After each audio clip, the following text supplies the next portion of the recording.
Zambales Vice Governor Jhay is now a private nurse. He assumed this role after his girlfriend, actress and former Quezon City Councilor Aiko Melendrez had an accident.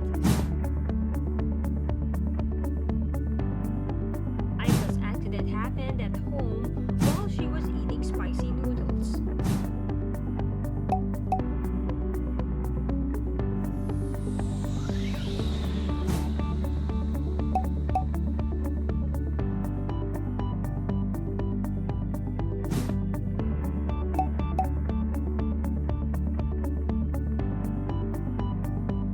Melendrez had to be rushed to the hospital. The political actress went home with 11 stitches on her forehead.